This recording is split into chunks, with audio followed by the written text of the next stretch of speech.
السلام عليكم ورحمة الله.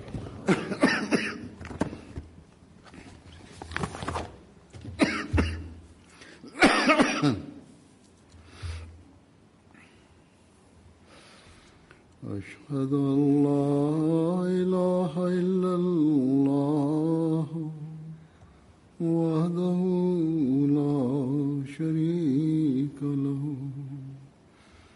وأشهد أن محمدا عبده ورسوله أما بعد فأعوذ بالله من الشيطان الرجيم بسم الله الرحمن الرحيم الحمد لله رب العالمين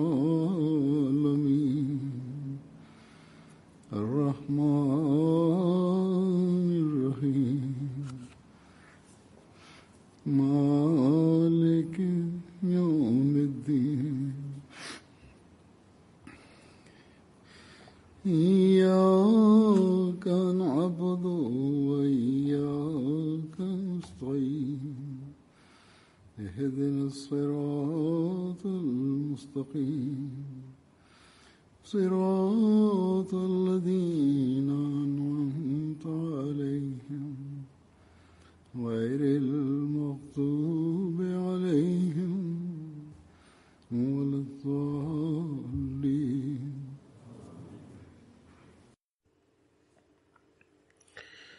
Spanja është një ndër vendet perëndimore. Megjithatë, për sa i përket qëndrueshmërisë fiskale, konsiderohet ndër vendet më pak të konsoliduara.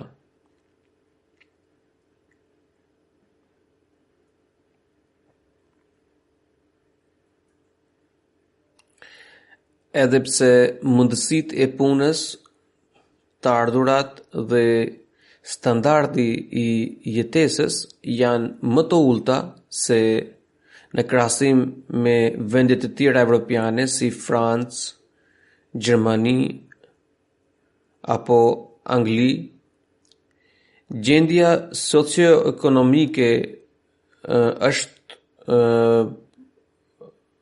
më e lartë se Pakistani.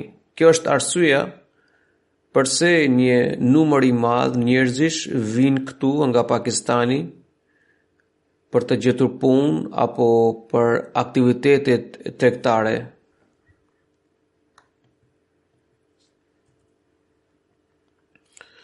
Ndërsa ahmedianët e Pakistanit që shkojnë në kurbet, që shkojnë në mërgim, kanë vetëm 2 arsye që i shtyn ata për të larguar nga zeu tyre.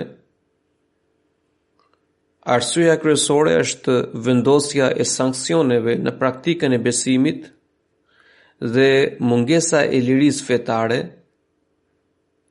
ndërsa arsyeja e dytë është dëshira e tyre për të përmirësuar gjendjen e tyre ekonomike. Shumica e të ardhurve të cilët kërkojnë azil politik apo vizë të përhershme në këto vende tregojnë se ata nuk kanë mundësi të deklarojnë veten si musliman sipas bindjeve të tyre fetare, apo të realizojnë apo të përmbushin ritualet fetare.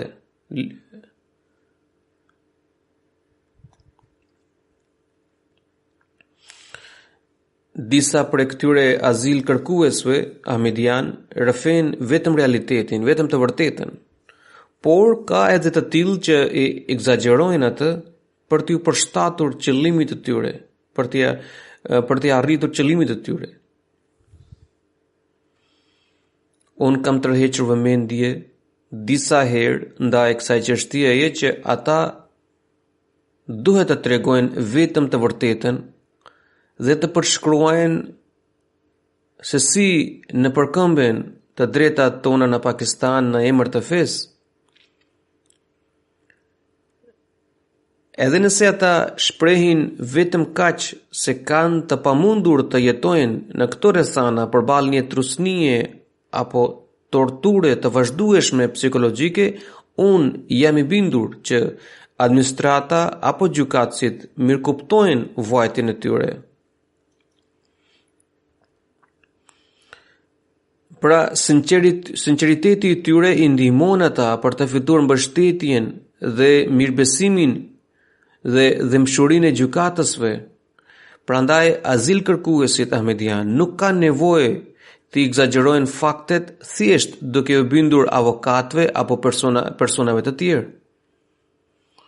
Po kështu, të gjitha dëshmitë apo ngjarjet që dokumentohen në proces verbal duhet të jenë në një linje, pa asnjë ndryshim apo kontradikt. Askush nuk duhet të ndryshojë dëshminë duke ngjallur dyshime autoriteteve.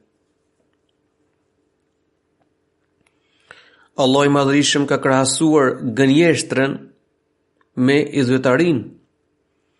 Nuk pritet asesi që një ahmedian të bëjë shirk, prandaj ai duhet të shmanget dhe të distancohet nga gënjeshtra në çdo situatë. Nuk mundet që robi i cili dëshmon se i bindet plotësisht njëshmërisë së Zotit, i nënshtrohet rrugës së të dërguarit të Allahut sallallahu alaihi wasallam dhe i beson Mesihut të premtuar alayhis salam, të mos i shmanget gënjeshtrës, e cila është ndër mëkatet më të mëdha dhe më të rryera. Prandaj çdo musliman ahmedian duhet të analizojë veten se a mos vallë po bën një veprim thjesht për të fituar interesat personale, i cili na bën fajtor në sy të Zotit.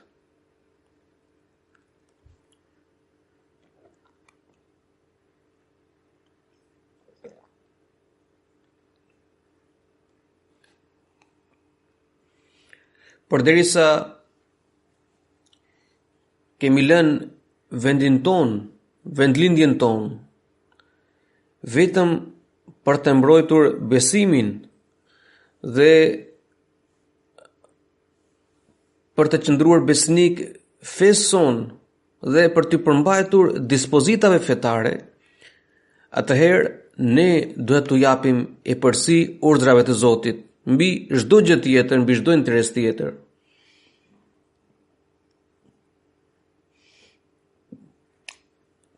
Ka nevojë që ne të analizojmë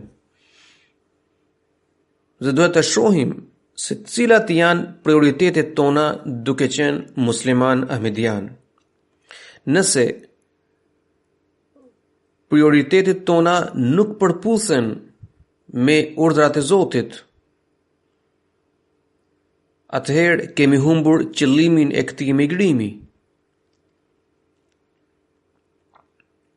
Por nëse përparësitë dhe interesat tona të përgjithshëm përkojnë dhe përputhen me vullnetin e Zotit, atëherë kemi arritur jo vetëm objektivin e këtij mërgimi, qëllimin e këtij mërgimi, por edhe mirësitë e Zotit.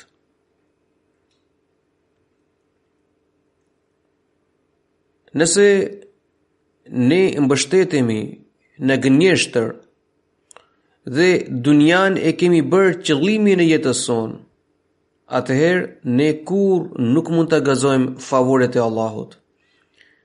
Ata që besojnë në njëshmërinë e Allahut e adhurojnë atë dhe kanë kuptuar qëllimin e jetës së tyre, synimi i tyre parsor është të fitojnë vetëm pëlqimin e tij. Ne s'duhet të harrojmë që kjo botë me shkëlqimet e saj nuk është objektivi i përpjekjeve tona. Dhe ajo asesi nuk mund të jetë qëllimi i ekzistencës së një besimtari.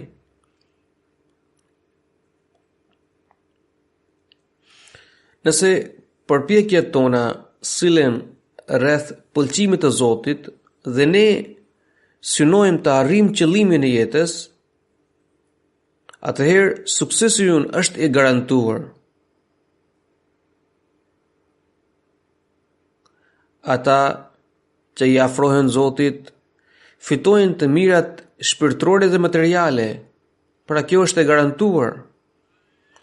Zoti nuk i privon robërit e tij të sinqertë nga të mirat materiale, përderisa ata synojnë vetëm pëlqimin dhe kënaqësinë e tij, pra kënaqësinë e Zotit nëpërmjet veprave të tyre të sinqerta. Allahu vetë na ka porositur që t'i drejtohemi atij duke kërkuar mirësitë e dunjas dhe të ahiretit. Ai thot: Rabbana atina fid dunya hasanatan wa fil akhirati hasanatan wa qina adhaban nar. O Allah, dhurona mirësi në këtë botë dhe mirësi në ahiret dhe mbrona nga dënimi i zjarrit. Mesihi premtuar selam, duke shtjelluar këtë çështje, ka shkruar, ai thot: njeriut i lipsen dy gjëra për t'ia gjetur, për t'ia siguruar lumturinë vetes.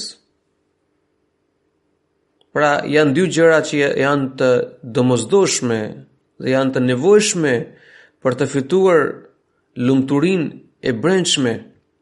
Ai shkruan: së pari, të ruaj veten nga çfarëdo provash dhe vështirësish që has në këtë jetë kalimtare. Pra të mbetet i përmbajtur, i duruar përballë çdo sfide dhe përballë çdo sprove që ai has në këtë jetë kalimtare. Ai thot: së dyti, të shmanget ligësisë, prapësive dhe sëmundjeve të tjera shpirtërore që largojnë ata nga Zoti. Pra dy janë sfidat: sprovat dhe vështirësitë e kësaj jete, apo sprovat dhe vështirësitë shpirtërore. Mirësia e kësaj bote është që të ruaj veten nga çdo sprovë, shturje apo poshtërsi, qoftë fizike apo shpirtërore. Allah ka thënë: Rabbana atina fid dunya hasana. Këtu fjala Rabbana, Zoti ynë, është treguese ndaj pendimit. Pra kjo fjalë tregon që robi i cili po përdor këtë fjalë, po shpreh këtë lutje dhe po i drejtohet Zotit duke thënë: o Zoti ynë, tregon që ai është i penduar. Ai thot: njeriu kur i nënshtrohet Zotit me bindje të plotë, atëherë i drejtohet duke thënë: Rabbana, o Zoti ynë. Kjo tregon se ai është zhgënjuar dhe ka humbur besim në zotat të tjerë, të cilat kishte sajuar përpara, dhe tashmë i është afruar Zotit të vërtet. Pra është larguar nga të gjitha perëndit e rreme dhe është kthyer dhe është drejtuar dhe është paraqitur para Zotit të vërtet. Kjo fjalë, shkruan ai, kjo fjalë nuk mund të burojë nga zemra, derisa njeriu nuk përjeton mallëngjim dhe për shpirtshmëri të vërtet. Në të vërtet, njeriu sajon zota të ndryshëm.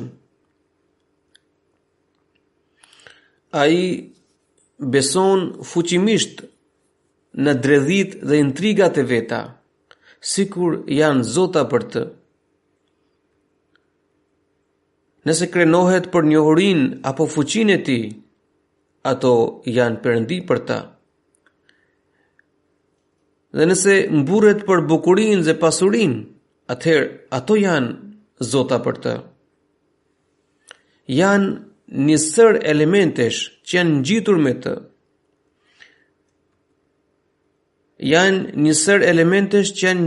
të. Por derisa nuk heq dorë për e tyre, dhe derisa nuk i përkulet atij Zoti të vetëm e të pashoq, i cili është i vërtet dhe absolut, dhe derisa nuk bie në pragun e tij, duke lëshuar thirrjen Rabbana, Zoti ynë, me një zë mallëngjuese të thekshëm, njeriu ende nuk e ka njohur Zotin e vërtet.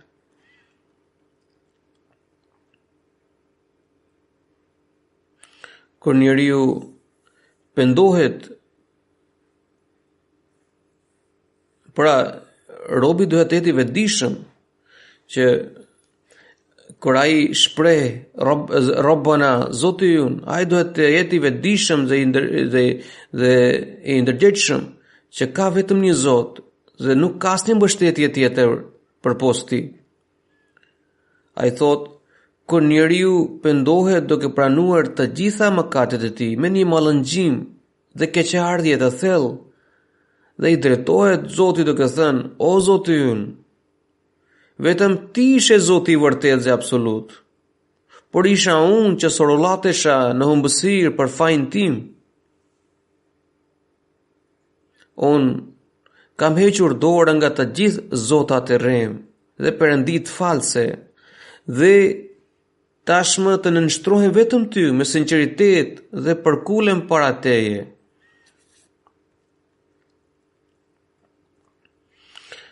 Mesihu i premtuar alayhis salam dëshiron që ne të arrijmë këtë shkallë të nënshtrimit ndaj Zotit. Duke adhuruar Zotin dhe duke i lutur atij në këtë mënyrë, do të fitojmë mirësitë e kësaj jete, por edhe të ahiretit.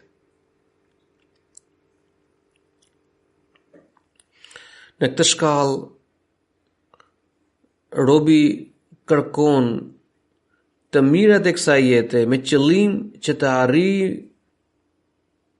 të mirat e pas kësajme. Pra, ndërmjet mirësive të kësaj jete, ai do të fitojë të mirat e ahiretit. Për shembull, nëse gëzon shëndet,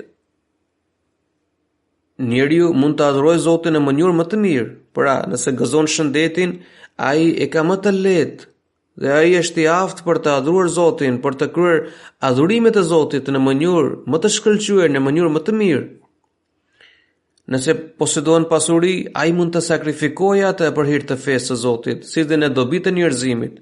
Pra, në qoftë se robi gëzon pasuri, atëherë ai është i aftë dhe ai ka mundësi për të sakrifikuar atë në rrugt të Zotit, për të ndihmuar të tjerët. Pra, këtu të mirat materiale, këto të mirat e kësaj jete bëhen mjet për të fituar pëlqimin e Zotit. Ne gjithmonë duhet të dimë që çdo përpjekje e sinqertë në këtë drejtim varet nga përkushtimi ynë për të përgjigjur qëllimit të jetës. Allah ka thënë: "Wa ma khalaqtul jinna wal insa illa liya'budun." Unë kam krijuar gjindin dhe njeriun vetëm me të më adhurojnë mua. Nëse vështrojmë porositë e Zotit, të gjitha ato, njëra pas tjetrës, pa përjashtim, na vetëdijsojnë për njohjen e Zotit. Punët e përditshme nuk duhet të na pengojnë nga kujtimi i Allahut, e as dëshirat tona personale të bëjnë qëllimi i jetës sonë. Mesihu i premtuar selam shtjellon këtë çështje në një vend tjetër. Ai shkruan: Allah ka thënë, unë kam krijuar gjindet dhe njeriu me qëllim që ata të më njohin dhe të më adhurojnë mua. Kjo ajet tregon se qëllimi i vërtet i jetës njerëzore është adhurimi, njohja dhe nënshtrimi i plotë ndaj Zotit. Dihet që njeriu nuk mund t'i saktojë vetes qëllimin e jetës, sepse ai as nuk lind me dëshirë, as nuk vdes me dëshirë. Ai është thjesht një krijesë, ndërsa ai që e krijoi njeriu, pra krijuesi i tij, i cili i dha aftësitë më të mira dhe më të dalluara, më të veçanta në krahasim me krijesat e tjera, dhe e quajti krijesën më të dalluar, duke i dhënë i përsi mbi gjithë të tjerët, i të caktoi një qëllim në jetë.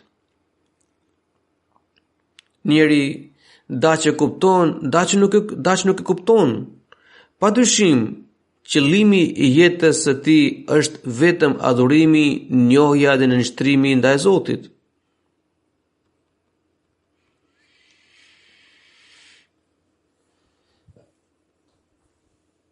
Kur njeriu i ndërgjegjësohet për këtë qëllim dhe ai mban parasysh këtë objektiv, ai bëhet besimtar i vërtet dhe në këtë mënyrë ai shfrytëzon të mirat e kësaj jete për të fituar pëlqimin e Zotit. Dhe në këtë mënyrë të mirat e kësaj bote bëhen mjet për të, pra i shërben si mjet për të arritur, duhet që aftësitë mendore, fuqia fizike, mirëqenia materiale, madje edhe shpikjet bashkëkohore nuk duhet të devijojnë njeriu nga qëllimi i tij. Pra shëndeti, pasuria, aftësitë tona dhe shkëlqimi i kësaj jete nuk duhet të na shkallojnë nga mend që të harrojmë misionin ton në jetë, që të harrojmë dhe të neglizhojmë qëllimin e jetës. Siç kam thënë edhe përpara që shumica e muslimanëve ahmedian, të cilët kanë ardhur këtu në këto vende për shkak të besimit dhe mungesës së lirisë fetare në vendlindjen e tyre. Pra qëllimi i kryesor i ardhjes së këtyre ahmedianëve është vetëm për shkak të besimit dhe mungesës së lirisë fetare në vendlindjen e tyre. Çdo musliman ahmedian nuk duhet të harrojë që jemi ata të cilët deklarojnë që Mesihu i premtuar, në kohën e të cilit duhet të lindte dielli i Islamit pas një periudhe të errët, dhe i cili duhet të udhëhiqte muslimanët, duhet të shpinte muslimanët nga errësira e bidateve dhe zakoneve drejt dritës së Islamit të vërtet. Pra ne deklarojmë që ky Mesihu i premtuar ka ardhur. Çdo musliman ahmedian i cili ka ardhur në këto vende ka për obligim që të bëjë gjithçka që është e mundur për të përmbushur këtë detyrë të rëndësishme. Çfarë është kjo detyrë? Çdo musliman ahmedian, kudo që ndodhet, duhet të informojë të tjerët për qarkëti në mjedisin ku ai jeton se çfarë është Islami i vërtet. Pra duhet të dëshmojë, duhet të manifestojë Islamin e vërtet me anë të karakterit, me anë të sjelljes së tij. Veprat, morali dhe bindja ndaj Zotit të çdo ahmediani duhet të jenë shembullor.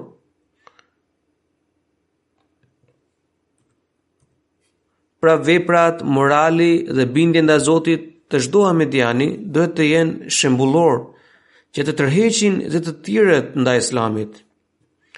Këta shembuj jo vetëm që do të dallojnë ahmedianët nga të tjerët, dhe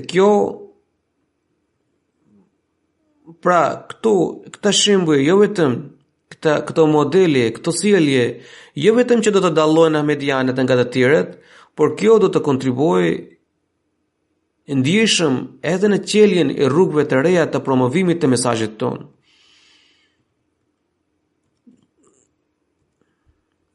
Çdo musliman ahmedian jo vetëm që duhet të kuptojë qëllimin e jetës së tij, por ai gjithashtu duhet të nxjisë edhe të tjerët ndaj këtij vetëdijsimi. Ne duhet të sensibilizojmë botën që të mirat e kësaj bote nuk duhet të na shërbejnë për të distancuar prej Zotit, por duhet të na shërbejnë si mjet për të afruar më pranë Zotit, për të afruar më pranë Zotit. Ne duhet të themi njerëzve që të sillen me vetëpërmbajtje, përndryshe i pret shkatrimi. Para 4 apo 5 vjetësh, askujt nuk i shkonte mendje për një shkatrim, për një kërcënim real të një shkatrimi për masa globale. Madje njerëzit nuk donin të pranonin që ekziston një kërcënim i tillë, ndërsa sot rrethanat kanë ndryshuar kryekaput. Vendet perëndimore kujtojnë se zhvillimi i tyre material do t'i mbrojë ato nga pasojat e këtij shkatrimi.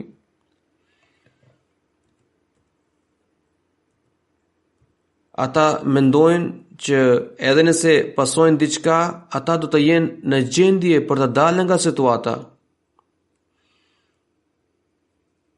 Por kjo është gabimi i tyre.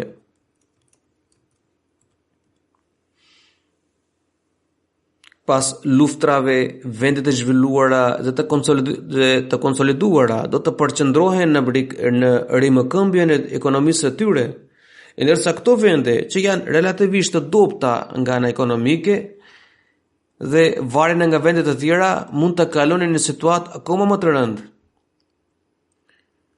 Muslimanët ahmedian duhet të tërheqin pëlqimin e Zotit me anë të lutjeve dhe veprave konkrete. Është vetëm mirësia e Allahut që mund të ruajë botën nga shkatrimi. Dhe për të tërhequr mirësinë e Allahut, ne duhet të ndjekim dhe të zbatojmë porositë e Tij. Çdo musliman ahmedian duhet të kuptojë se vetëm pranimi i Mesihut të premtuar selam nuk e bën atë të denjë për të fituar mirësitë e kësaj jete apo të ahiretit, apo ta mbrojë atë nga dënimi i zjarrit. Besimi në Mesihun e premtuar selam na ngarkon me përgjegjësinë më të madhe për të përmbajtur pëlqimin e Allahut. Hazrat Mesihu premtuar selam ka shkruar, ai thotë: mbani mend që vetëm beti për antarësimin në xhamat nuk vlen dhe Allahu nuk kënaqet prej tij derisa ne nuk përmbushim qëllimin e betit. Ju duhet të bëni çdo përpjekje për të arritur qëllimin kryesor të betit. Çfarë është ai qëllim? Duhet të përvetësoni druajtje. Lexoni Kur'anin famlar me vëmendje, reflektoni mbi porositë e Tij dhe zbatojini ato. Allahu nuk kënaqet kurrë thjesht nga fjalët dhe llafet boshe. Për të fituar pëlqimin e Allahut, lipsit të ndiqen porositë e Tij dhe të respektohen ndalimet e Tij. Kjo është e kuptueshme sepse edhe njeriu nuk kënaqet me llafet e kota, por ndihet i lumtur nga shërbimi, nga puna. Këtu qëndron dallimi midis muslimanit të sinqert dhe të rrem. Muslimani i rrem merret me pallavra, por nuk bën asgjë, ndërsa muslimani i vërtet bën vepra dhe nuk merret me fjalë të zbrazta. Kur Allahu vështron robin e Tij, duke adhuruar atë, duke treguar dëmshurinë ndaj krijesës së Tij, Zoti i zbret engjëll dhe kështu dallon të vërtetin nga i rremi. Prandaj, secili nga ne duhet të bëjë përpjekje të sinqerta për të bërë një musliman i vërtet. Duhet të marrim dobi nga mirësitë dhe dhuntitë e kësaj bote, që të na shërbejnë për të fituar mirësitë e ahiretit. Allah i bëf adhurimet tona të denjë në sytë të Tij.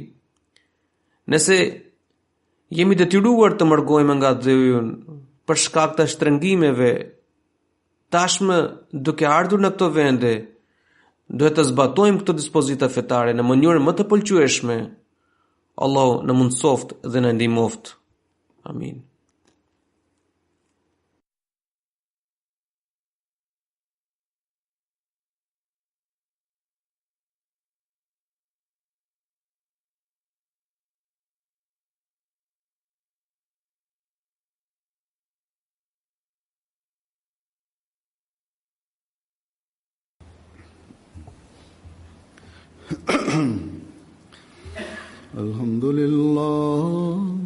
Alhamdulillah nahmaduhu wa nasta'inuhu wa nastaghfiruhu wa nu'minu bihi wa natawakkalu alayhi wa na'udhu billahi min shururi anfusina